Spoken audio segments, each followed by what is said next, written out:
हाय दोस्तों, 8 बज चुके हैं। जैसे कि आप सभी को पता है, हफ्ते में 3 दिन हमारा लाइव क्लास होता है, क्योंकि हर रोज मैं लाइव क्लास नहीं ले पाता, क्योंकि भाई मैं खुद फौजी हूँ, तो फौज का ड्यूटी करना भी होता है, इसलिए हर रोज लाइव क्लास लेने का मेरे को टाइम नहीं मिल पाता। इसलिए हम हफ्ते में 3 दिन लाइव क्लास लेते हैं। जैसे कि आपको स्क्रीन पे दिख रहा है भाई, रविवार 8 बजे, शाम 8 बजे, बुधवार शाम 8 बजे और शुक्रवार शाम 8 बजे। तो यार देखो, ये तीनों दिन आप नोट कर लेना, तो आ जाना पक्का शाम 8 बजे ये तीनों दिन। और एक चीज़ बोल दो, आज का जो टॉपिक होगा बहुत ही अच्छा होगा, क्योंकि आज जो हम करवाएंगे जियोग्राफी और बुक से जो भी क्वेश्चन बनता है आपके इंडियन आर्मी के एग्जाम में, वो सब पहले हम डिस्कस करेंगे। उसके बाद जो होगा 15 क्वेश्चन आंसर का टेस्ट भी लगाएंगे। तो आपका कितना होता है देखते हैं, और आप जरूर कमेंट करना वीडियो के आखिरी में कि आपका कितना होता है। ठीक है, तो बढ़ते हैं हम आज की फर्स्ट क्वेश्चन की ओर। तो फर्स्ट क्वेश्चन बहुत ही अच्छा क्वेश्चन पूछा है कि who write the book of Anandamath, यानी कि आनंदमठ पुस्तक किसने लिखा है, आपको बताना है। तो आनंदमठ पुस्तक जो होगा वो बंकिम चंद्र ने लिखा है। ठीक है, यानी कि ऑप्शन भी होगा इस क्वेश्चन का राइट आंसर। अगर आपको क्वेश्चन ऐसे पूछ ले कि जनगण मन किसने लिखा है, तो जनगण मन जो होगा वो रविंद्रनाथ टैगोर ने लिखा है। और जनगण मन को गाने के लिए जो होगा वो 52 सेकंड लगता है। ठीक है, इसका ध्यान रख लेना है। अगर आपको क्वेश्चन ऐसे पूछ ले कि आईनी अकबरी किसने लिखा है, तो आईनी अकबरी जो होगा वो अबुल फजल ने लिखा है। और अकबरनामा जो होगा वो भी अबुल फजल ने लिखा है। ठीक है, इसका ध्यान रख लेना। अगर आपको क्वेश्चन ऐसे पूछ ले कि मेघदूता रघुवंशा किसने लिखा है, तो मेघदूता रघुवंशा जो होगा वो कालिदास ने लिखा है। ठीक है, तो बढ़ते हैं हम नेक्स्ट क्वेश्चन की ओर। यानी कि 2 नंबर क्वेश्चन पूछा है कि which is the last fight of Ashoka, यानी कि अशोका का अंतिम लड़ाई कौन सा है, आपको बताना है। तो अशोका का अंतिम लड़ाई जो होगा वो कलिंग वॉर होगा। ठीक है, इसका ध्यान रख लेना, यानी कि कलिंग युद्ध होगा। अगर आपको क्वेश्चन ऐसे पूछ ले कि कलिंग युद्ध कौन से साल में हुआ था, तो होगा भाई 261 BC में हुआ था। अगर आपको क्वेश्चन ऐसे पूछ ले कि पलासी का युद्ध कब हुआ था, तो पलासी का युद्ध जो होगा वो भाई 1757 में हुआ था। ठीक है, तो बढ़ते हैं हम नेक्स्ट क्वेश्चन यानी कि 3 नंबर क्वेश्चन की ओर।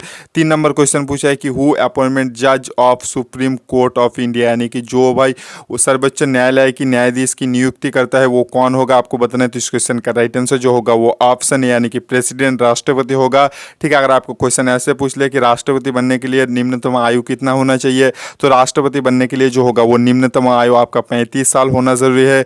प्राइम मिनिस्टर यानी कि प्रधानमंत्री के लिए जो होगा वो निम्नतम आयु 25 साल होना जरूरी है। और राज्यसभा के लिए जो होगा वो 30 साल जरूरी है। और लोकसभा के लिए जो होगा वो 25 साल होना अनिवार्य है। ठीक है, तो बढ़ते हैं हम 4 नंबर क्वेश्चन की ओर। 4 नंबर क्वेश्चन पूछा है कि where is the birth place of Lord Mahavira, यानी कि लॉर्ड महावीर का जन्म कहाँ पर हुआ है, आपको बताना है। तो लॉर्ड महावीर का जन्म जो हुआ था वो वैशाली में हुआ था। ठीक है, अगर आपको क्वेश्चन ऐसे पूछ ले कि गौतम बुद्ध का जन्म कहाँ पर हुआ था, तो गौतम बुद्ध का जन्म जो हुआ था वो लुम्बिनी में हुआ था।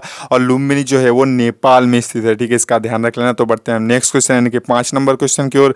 5 नंबर क्वेश्चन पूछा है कि which two country signature the Panchsheel agreement, यानी कि पंचशील एग्रीमेंट किन 2 देशों के बीच हस्ताक्षर किया गया था। तो पंचशील एग्रीमेंट जो होगा वो भारत और चीन के बीच हस्ताक्षर किया गया था। और कौन से साल को किया गया था ये भी याद रखना बेहद जरूरी है, 1994 में किया गया था। ठीक है, और अगर आपको क्वेश्चन ऐसे पूछ ले कि भारत और चीन के बीच कौन सा लाइन है, तो भारत और चीन के बीच जो बॉर्डर रेखा है वो भाई मैकमोहन लाइन कहा जाता है। ठीक है, अगर आपको क्वेश्चन ऐसे पूछ ले कि इंडिया और पाकिस्तान के बीच कौन सा लाइन है, तो इंडिया और पाकिस्तान के बीच जैसे कि मैंने बोला LOC यानी कि लाइन ऑफ कंट्रोल होता है। वाघा बॉर्डर रेड क्लिफ जो होता है वो भाई इंडिया और पाकिस्तान के बीच ही होता है। ठीक है, इसका ध्यान रख लेना, बहुत ही अच्छा क्वेश्चन था। तो बढ़ते हैं हम नेक्स्ट क्वेश्चन की ओर। नेक्स्ट क्वेश्चन भी बहुत ही अच्छा क्वेश्चन पूछा है कि देखो, ये 6 नंबर क्वेश्चन पूछा है the book of Raghuvansh was written by, यानी कि रघुवंश पुस्तक किसने लिखा है, आपको बताना है। तो रघुवंश पुस्तक जो होगा वो ऑप्शन बी यानी कि कालिदास ने लिखा है। ठीक है, इसका ध्यान रख लेना। अगर आपको क्वेश्चन ऐसे पूछ ले कि मेघदूत शकुंतलम किसने लिखा है, तो मेघदूत शकुंतलम जो होगा वो भी कालिदास ने लिखा है। ठीक है, इसका ध्यान रख लेना है।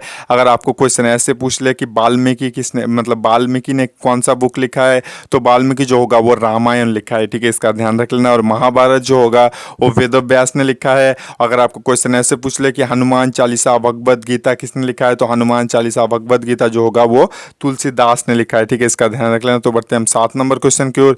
7 नंबर क्वेश्चन पूछा है कि who has the written of book of middle night children, यानी कि मिड नाइट चिल्ड्रन के पुस्तक के लेखक कौन है, आपको बताना है। तो मिड नाइट चिल्ड्रन के पुस्तक के लेखक जो होगा वो सलमान रुस्तुगी होगा। ठीक है, यानी कि ऑप्शन ए होगा इस क्वेश्चन का राइट आंसर। अगर आपको क्वेश्चन ऐसे पूछ ले कि मेघदूत शकुंतलम किसने लिखा था, तो कालिदास ने लिखा था। अगर आपको क्वेश्चन ऐसे पूछ ले the story of my experiment with truth किसने लिखा है, तो होगा भाई MK गांधी यानी कि महात्मा गांधी जी ने लिखा है। अगर आपको क्वेश्चन ऐसे पूछ ले कि इंडियन होम रूल किसने लिखा है, तो इंडियन होम रूल जो होगा वो भी महात्मा गांधी जी ने लिखा है। ठीक है, तो बढ़ते हैं हम 8 नंबर क्वेश्चन की ओर। 8 नंबर क्वेश्चन पूछा है कि what is the real name of Rani Lakshmibai, यानी कि रानी लक्ष्मीबाई का वास्तविक नाम क्या है, तो रानी लक्ष्मीबाई का वास्तविक नाम जो होगा वो मन्नूबाई होगा। ठीक है, यानी कि ऑप्शन सी होगा। होगा 8 नंबर क्वेश्चन का राइट आंसर। तो बढ़ते हैं हम 9 नंबर क्वेश्चन की ओर। 9 नंबर क्वेश्चन बहुत ही अच्छा क्वेश्चन पूछा है। The first Indian women to reach Mount Everest twice, यानी कि जो भारतीय महिला पहली बार 2 बार माउंट एवरेस्ट पे लगातार चढ़ी है उसका नाम क्या है?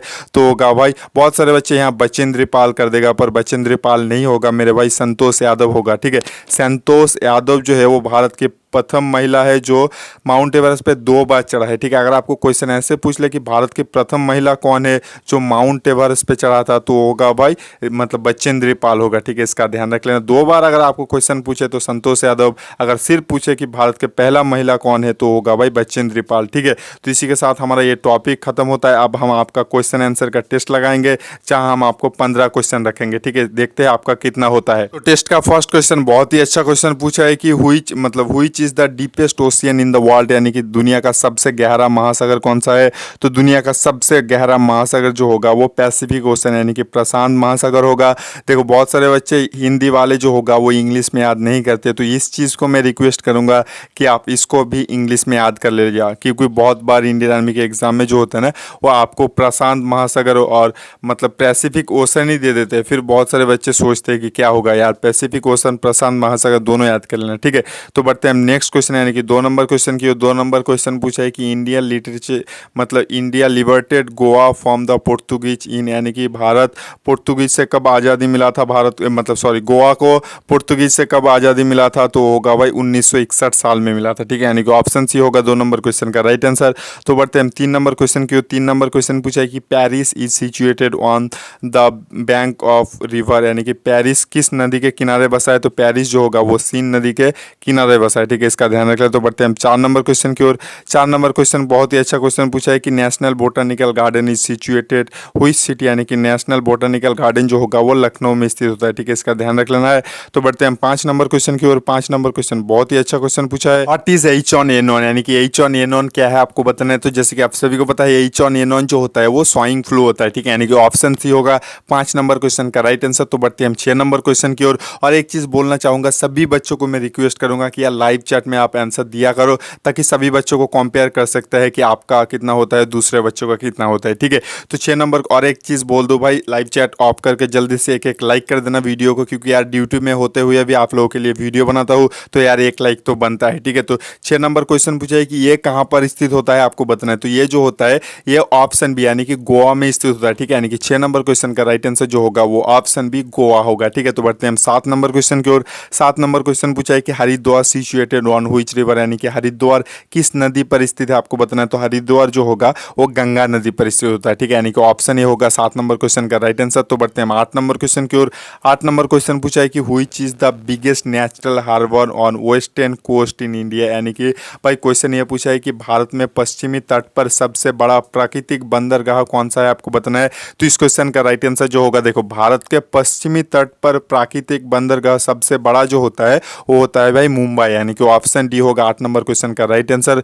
तो बढ़ते हैं हम 9 नंबर क्वेश्चन की ओर। 9 नंबर क्वेश्चन पूछा है कि which country is known as gift of Nile, यानी कि किस देश को जो होता है वो नील का उपहार के नाम से जाना जाता है। तो नील का उपहार के रूप से जो जाना जाता है वो होगा भाई इजिप्ट, यानी कि मिस्र देश को जाना जाता है। ठीक है, यानी कि ऑप्शन सी होगा 9 नंबर क्वेश्चन का राइट आंसर। तो बढ़ते हैं हम 10 नंबर क्वेश्चन की ओर। 10 नंबर क्वेश्चन पूछा है कि in which state the Narora power station is located, यानी कि किस राज्य में नौरा पावर स्टेशन स्थित है आपको बताना है। तो नौरा पावर स्टेशन जो होगा वो उत्तर प्रदेश में स्थित होता है। ठीक है, यानी कि ऑप्शन भी होगा इस क्वेश्चन का राइट आंसर। तो बढ़ते हैं हम 11 नंबर क्वेश्चन की ओर। 11 नंबर क्वेश्चन पूछा है the first country to launch any space vehicle, यानी कि किस देश ने पहला अंतरिक्ष यान छोड़ा था आपको बताना है। तो इस क्वेश्चन का राइट आंसर जो होगा वो ऑप्शन बी USSR होगा। ठीक है, यानी कि 11 नंबर क्वेश्चन का राइट आंसर जो होगा वो ऑप्शन भी होगा। तो बढ़ते हैं हम 13 नंबर क्वेश्चन की ओर। 13 नंबर क्वेश्चन पूछा है कि which planet is almost the same size and mass of the earth, यानी कि भाई कौन से ग्रह जो है वो पृथ्वी के लगभग सेम आकार और मास के आकार के और मास के बराबर है। तो इस क्वेश्चन का राइट आंसर जो होगा वो वीनस यानी कि शुक्र ग्रह होगा।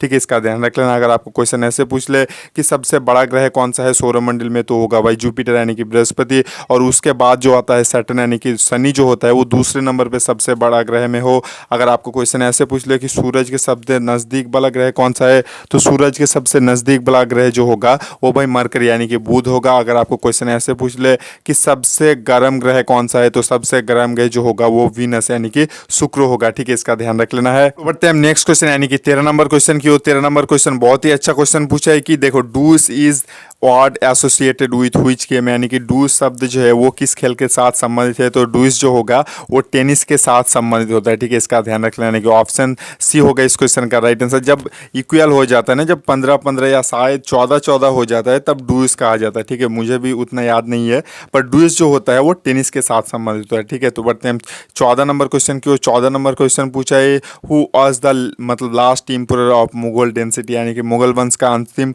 सम्राट कौन था, आपको बताना है। तो मुगल वंश का अंतिम सम्राट जो था वो ऑप्शन ए यानी कि बहादुर शाह जफर होगा, ठीक है, इसका ध्यान रख लेना है, यानी कि बहादुर शाह जफर होगा इसका राइट आंसर। बहुत सारे बच्चे बोलेगा कि द्वितीय बहादुर शाह मैंने पढ़ा है, तो देखो भाई द्वितीय बहादुर शाह होगा और बहादुर शाह जफर भी होगा, दोनों एक ही व्यक्ति है, उसका नाम ही बस अलग अलग है, ठीक है। तो बढ़ते हैं हम आज की लास्ट क्वेश्चन की ओर। और जाने से पहले यार ड्यूटी में होते हुए भी आप लोगों के लिए वीडियो बनाता हूँ यार, एक लाइक तो बनता है यार, बिना लाइक किए हुए कोई बच्चे मत जाना, लाइक कर देना।